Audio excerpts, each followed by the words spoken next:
Hello, and thanks for joining us on another episode of the Prosperity Playbook podcast. I'm your host, Price Ferguson, Director of Operations and Growth at Ferguson Alliance. Today's conversation is something that everybody's talking about. Business leaders, your professional network, your doctor, maybe even your kids. And it's all centered around AI. What's going on with it? What is it? How can you use it? There's all sorts of different conversations going. There's a lot of information to digest. So we're here to talk you through AI. We're not getting into the technical aspects of it because, to be honest, none of us are AI experts. We're going to talk about the broader sense of AI and how business leaders should be thinking about it moving forward in their operations. So before we get started with our conversation, I'm going to introduce our panel of speakers today. We got Rob Ferguson, founder and president of Ferguson Alliance, Brandi Marek, senior business advisor, and for first time ever appearance on our podcast, Scott Wheelock, new business advisor of Ferguson Alliance. So today with AI, I think it's going to be fun because we have a lot of different generational gaps between our panelists and myself and our backgrounds. So we're going to have tons of perspective. Hope you enjoy it and get some good stuff out of it. What are you hearing from clients right now in their kind of main questions around AI? The question that I get the most is, how far behind am I? And then the second question is how do we use it? I get a lot of clients like, maybe AI can help us with this. Or is this something that AI could help us with? What's your typical response? I would say the first thing that I do, Price, is I'd ask them, well, what are you really trying to work on? Or what are you trying to improve? And how does it relate to the business? I mean, if you're trying to work on your key drivers of value, it's just a tool. It may not be what you need. So I try to just get them to focus on what the real issues are first before they start moving into what tools best to use. Yeah, Price, I would just say I think where a lot of leaders get stuck on this is they really feel like they've got to figure all of AI out before they can do anything. I think in reality, that's where you lose a lot of time and opportunity. You don't stop the car to work on it in the business world, right? We keep moving. And I think this is just one of those new areas that we got to dig in deep and start somewhere. I think that's a great analogy in saying AI is a tool. And I think there's a fine line of using it as a tool and replacing your thinking, especially your critical thinking. So where's the line in that? I think what happens is if we don't know what we're really working on, AI can get you working on the wrong problem, but it'll help you solve it really, really well. You just go down this rabbit trail. That to me is the really big risk, is you just start solving the wrong problem. Solving the wrong problem or putting a lot of trust and faith. If you're really using it for some of the critical thinking aspects of trying to figure out what you truly don't know, then you truly don't know if it's giving you the right information either. We've seen a couple of clients kind of run into those issues where they start making decisions in their business based off of something that it's told them. And that's a watch out that we try to help them prevent. So as a business owner, what precautions can I use to help keep those guardrails and help keep focus? Where does that fall into how you help them? I think giving them some criteria to use, is this directly going to improve the core value drivers in your business? In other words, is it going to help you with your margins? Going to help you with your scalability? Is it going to help you with revenue? Giving them a little bit of a framework to have better discernment is good. I do think the tool is fascinating and can be extremely helpful, but I think the guardrail is making sure it's actually adding value to your overall business, not just noise and novelty. And I think too, like thinking about it, just like you do with anything in your culture, culture based in your organization, this is something that you have to think about and consider when you're talking about the guardrails. What is the company culture around AI and how can it be used and how should it be used? And really putting some intentional thought around that for the organization, I think is very critical. I believe that if you rely too much on AI, you could potentially lose your company's culture and authenticity when people start using it too much. So, guardrails to help keep you focused, guardrails to keep your culture and authenticity. There's also, you got to have guardrails for security. So I imagine a lot of the governance work is new work centered around AI. My experience right now is new. It's just really new, talking about AI and governance. So I think we're learning as we're going.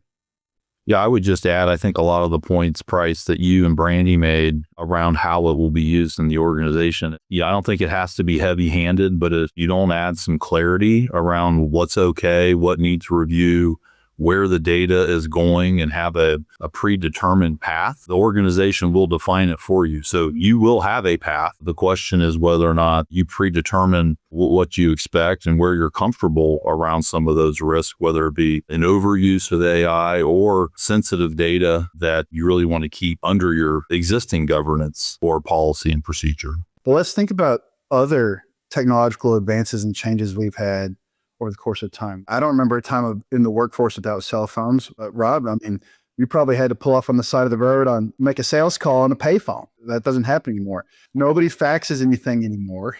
So there's some pivotal changes. If we look at strategically at some of these changes and companies that have gone away now, two big ones that come to mind, Kodak, Blockbuster.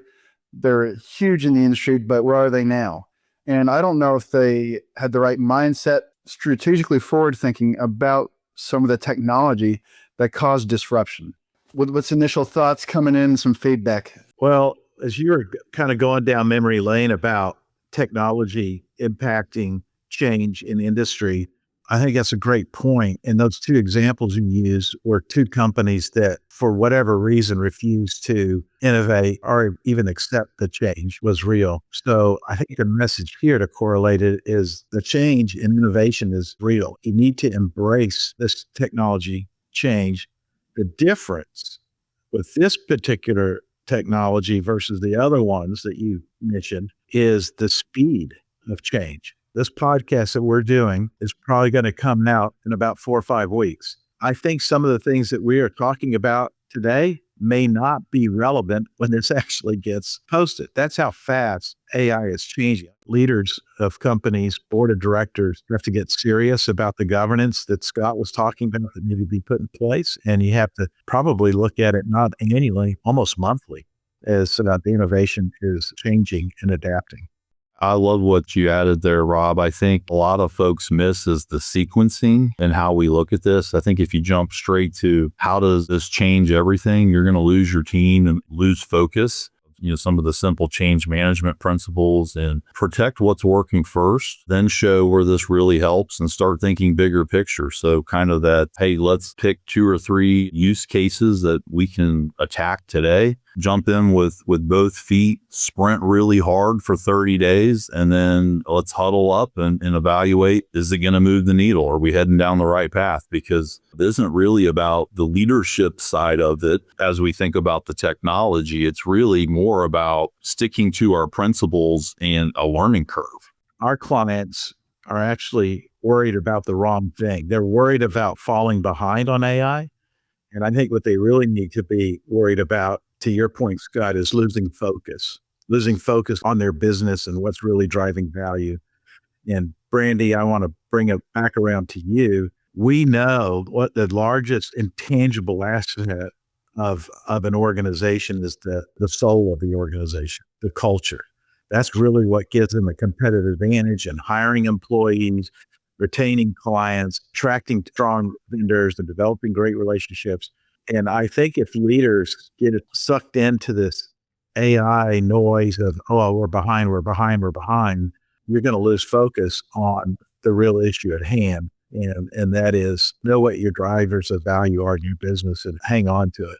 Yeah, I was going to say, in all that we do, all of our work with clients, I mean, it's always centered around what's going to be your differentiator. And so not losing sight of what's your direction, what's your vision, what's your mission, and then layering in, is there, from a priority standpoint, how can AI assist you in delivering that value to your customers, to all the stakeholders in it. But looking at it from that direction can be very similar. It's like if you're implementing a new ERP system, everybody's coming to the table of like, I wanted to do this and I wanted to do this and I think it can solve this. And like anything else, you have to prioritize those tasks and what you're trying to do and solve. Otherwise, everyone is moving in different directions very rapidly, and it's questionable, are you making progress on the bigger picture vision for the organization or not? And so we say the word intentionality all the time with clients, and I think that's just one of the big key things here, just like with anything else, is being intentional with it. And like y'all said, not worrying about, are you behind, but how is it going to differentiate for you? So when we think about like Blockbuster and Kodak, and they were missing the differentiation piece. People came along and differentiated something that they thought was just kind of going to be the way of the world for a while. And so approaching it maybe from that standpoint first, rather than thinking like, oh my gosh, it's got to solve all of the problems right now or we're behind. I think your message is right. You really need to establish discipline in how you're going to use this. And Scott talked about it in his governance. Discipline is actually going to be the priority over urgency in this case. I know it sounds counterintuitive. AI is changing and adapting so quickly, but we as business owners and business leaders, we need to take a more disciplined approach to it. I'm thinking we have a couple of leaders that have just said, all right, leadership team, I've got an account for you. I want everybody to go out and just start using AI for everything. Well, just what you're saying, that's the wrong approach. And it needs to be more disciplined. And I think you've got to test using AI in small controlled ways so it doesn't impact your authenticity or your culture of your company, but at the same time, it improves your decision making and it helps you maybe even fine tune your value drivers a little bit more. It's a fine line of discipline and speed. I think an easy place to get started for a business owner is just ask yourself some simple questions. Hey, where am I losing time? And how could that speed the business up, or decision making or collaboration? And Price and I met a business owner here recently that owns a pretty large accounting firm. And our question was, hey, how is AI impacting you today right now? And I was a little surprised at the feedback that we received. And he said, right now we need everybody. In fact, we can't find enough people. It's not a people issue. It's AI is helping us remove the burdensome work where the people can actually move the business forward.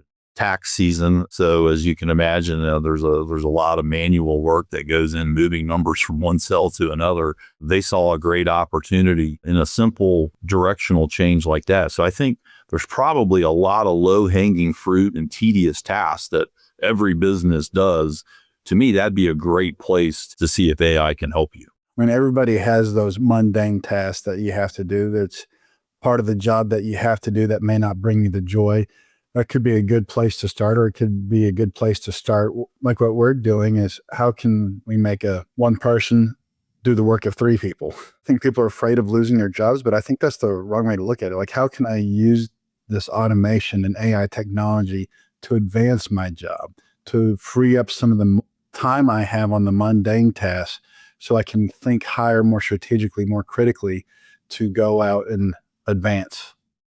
Yeah. And with that, how can I maybe spend more time working on the culture of the business? In other words, being present with my teams, being present with my clients. I was just on a coaching call a couple hours ago, and the leader was talking about how lonely he is. And there was a recent article that came out about men in general are lonely. I can't remember the statistic. It was 20% of the men are lonely. Well, this particular leader he was referring to how lonely he is because he's working on some big strategic projects and initiatives. I'm not with my clients like I would like to be. I'm not with my people like I would like to be. So again, if there's some ways to leverage automation and AI to take care of some of the tasks that drain your energy, so you can actually have more time and higher levels of energy to interface with your stakeholders and build that culture that's your real differentiator. I'm curious, has anybody seen any situations where AI output has actually made things worse instead of better? Something that comes to mind for me is, we work with clients a lot on writing their vision and their mission. And more and more as we're doing that work, it's like everyone's going, okay, I'm just going to use ChatGPT. I'm just going to put it in Claude. It's going to tell me, it's going to write it for me. One, we hear a lot of noise, so a lot of extra words, and there's no connection to those words. And two, it takes them out of the process because it is a painful process. We know that for sure. Lots of iterations of statements, but that process allows them to really get attached and ingrained to the meaning of those words. And when they're just jumping to AI to write the statement, to check the box, there is zero attachment to what those words mean. And then those people are the leaders of the organization and are tasked with bringing that to life through their team. It makes it impossible because they don't have attachment to those words. One of my big watch outs there is don't let it build the core of your business because the business needs the passion to drive it.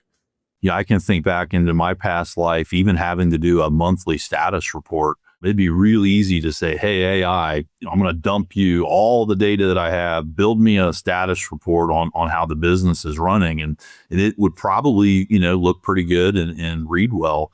The challenge, though, is in exactly what you said. Sometimes the work of doing it in and of itself is what helps you identify opportunities. It helps you see the business more clearly. It triggers something in you that otherwise you would have completely missed. I can remember sometimes thinking, gosh, this is a 3 or 4 hour endeavor that's not going to really help me. But many times I was surprised to find, oh my gosh, I'm behind here.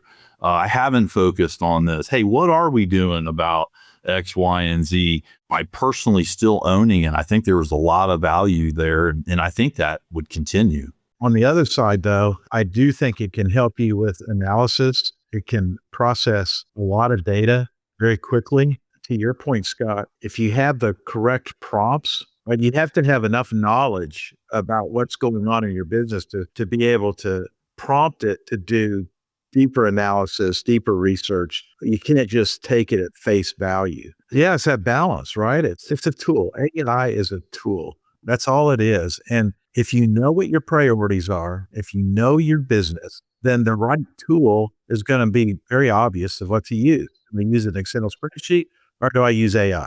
We can't let in my mind, our business leaders get distracted from it because it's the next shiny object. I want to be efficient. I want to be able to get more things done. But I also believe that the human element and the leading of the business is a lot of times where we feel the most uneasiness or the most uncertainty. And they want to do it right. And they want to be a leader that people want to follow. And they feel like that is this perfect polished statement, all the things. And really, if you're allowing it to take away some of your uniqueness and your differentiation, it's actually not helping you. It actually could be making your job a little bit harder because you just start to sound like everything else. To be great, right? I mean, we are wanting to make leaders great. We're not wanting to make them status quo or perfect or the textbook definition of what it means to be the best leader ever. It's so nuanced. It's so layered. We're talking about the company's culture and your own personal brand and culture and how all of that goes together. Using it to help you refine some of that, great. But again, allowing it to steal it through what you think is being efficient just could potentially give you more work. And again, this is all from the human connection aspect of it, not from the hey, I need to analyze this data. Do you come across people working in your workshops that are worried about AI taking their jobs or making their jobs obsolete? And then what are you telling them when you do come across this? I used to tell interns coming when I managed interns, the more that you can understand the business from beginning to end and the value that it delivers and how your role delivers value, That's the key right there. That's the key in anything. You want to make yourself as valuable as possible. And with that comes your knowledge, how you're connecting the dots between what you're doing and other departments. That makes it much more challenging to think about replacing that person. And that goes in anything, in any role, like understanding how the organization creates value, how you add to that value. And if you're feeling fulfilled and purposeful in that, it's going to be much more challenging to see that person as someone that should no longer be in the organization. If somebody's listening to this and they're feeling overwhelmed or behind when it comes to AI, what's one thing you'd want them to hear? I would say you don't have an AI problem. You maybe have a focus problem. Focus on what is most important about your business. What are the drivers? What's your strategy? What's your long-term vision? That's where the focus needs to be. If you are very clear on it, you will then know and understand what is the right tool. AI might be the right tool, and it may not be. What's your core drivers, and allow that to continue to be the beacon in your company. I would just add the approach that I would take is, where could this hurt us if we ignore it? Where can it make us better quickly? If whatever that direction is really plays out in the future, how are we going to adjust and make substantial change management decisions? And just kind of treat it like that, much like you would any other kind of new shiny thing or disruption in your business. Yeah, and I'd like to just add, treat it as anything else that could be good or harmful to you. You got to have discipline, you got to have flexibility, and you have to be balanced with it. You can't lean too heavily into it, and you can't ignore it. If any of this resonated with you, or if you're working through questions like these in your own business, we'd be happy to have a conversation. You can contact us at our website, or you can feel free to take our business assessment at fergusonalliance.com. Thanks for listening in, and we'll join you next time.